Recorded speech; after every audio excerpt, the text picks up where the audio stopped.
नमस्कार मंडळी, तर तुमचं माझ्या चॅनलवर स्वागत आहे।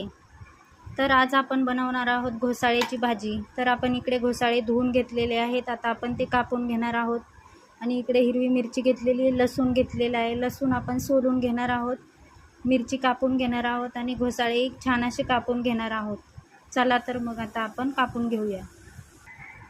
तर इकडे आपण अशा प्रकारे आता घोसाळे कापून घेतलेले आहेत। इकडे मिरची कट करून घेतलेली आहे आणि लसूणही छान सोलून कट करून घेतलेला आहे।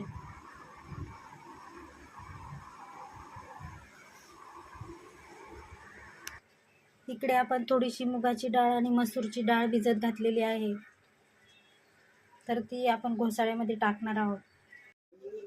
तर आपण इकडे सर्व साहित्य घेतलेलं आहे। घोसाळा तर आपण कट करून घेतलेलाच आहे, त्यानंतर मिरची लसूण घेतलेली आहे, त्यानंतर इकडे आपण छान असं शेंगदाण्याचा कूट करून घेतलेला आहे। इकडे थोडासा लाल मसाला घेतलेला आहे, त्यानंतर इकडे चवीनुसार नमक, इकडे थोडीशी डाळ भिजवून घेतलेली आहे, मसूर आणि मुगाची डाळ।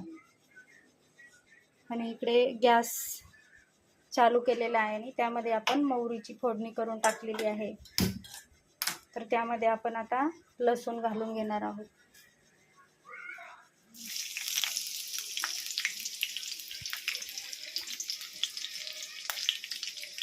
त्यानंतर हिरवी मिरची टाकून देणार आहोत, आपल्याला चवीनुसार जेवढी पाहिजे तेवढी तिखट। त्यानंतर आपण थोडीशी हळद टाकून घेणार आहोत।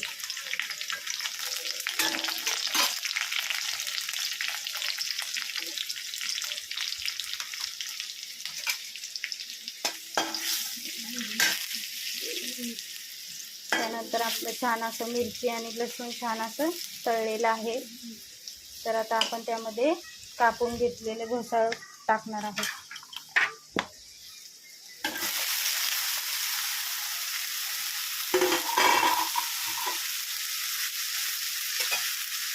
तर ते छान असं एकत्र करून फ्राय करून घेणार आहोत।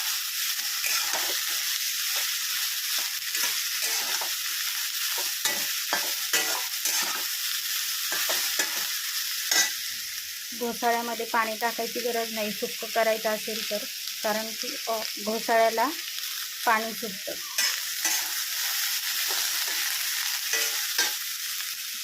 तर आपण घोसाळ्याला छान असं तेलामध्ये मिक्स केलेलं आहे आणि थोडंसं परतलं गेलेलं पण आहे। तर आता आपण यामध्ये थोडासा लाल मसाला टाकून घेणार आहोत,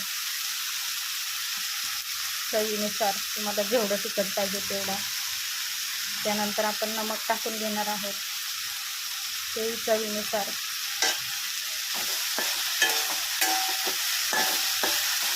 छान असं मिक्स करून घेणार आहोत।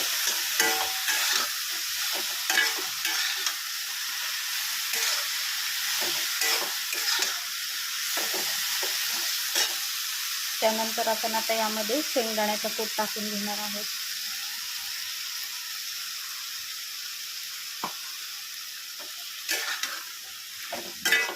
ते मिक्स करून घेणार आहोत।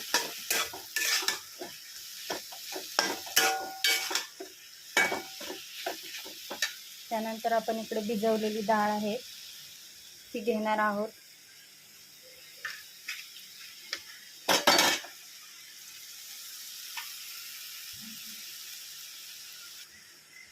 तर ती सर्व डाळ आपण त्यामध्ये टाकून घेणार आहोत, पाणी काढून त्यामधलं।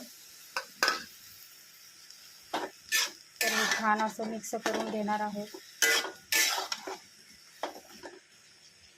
आणि याला कमी गॅसवर करणार आहोत आणि 10 मिनिटासाठी आपण हे छान असं झाकण लावून ठेवणार आहोत।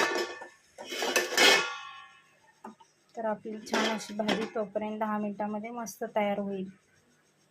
तर आपण आता हे झाकण काढून घेणार आहोत, भाजी कशी झाली बघूया। तर भाजी मस्त अशी झालेली आहे आपली, तिला मस्त पाणी सुटलेलं आहे। तर तुम्ही बघू शकता छान अशी झालेली आहे। तर ती आपण आता एका ताटामध्ये काढून घेणार आहोत खाण्यासाठी। तर अशा प्रकारे आपली घोसाळ्याची भाजी तयार झालेली आहे। तरी छान अशी घोसाळ्याची भाजी आहे आणि चपाती त्यासोबत। तर इकडे आपण मटकी भात बनवलेला आहे। तर आजचा आपला मेनू जेवणाचा हा आहे, तुम्ही घरी नक्की ट्राय करा। घोसाळ्याची भाजी मस्त लागते चपाती सोबत। तर आपण जेवणामध्ये काय बनवलं ते मी तुम्हाला दाखवते.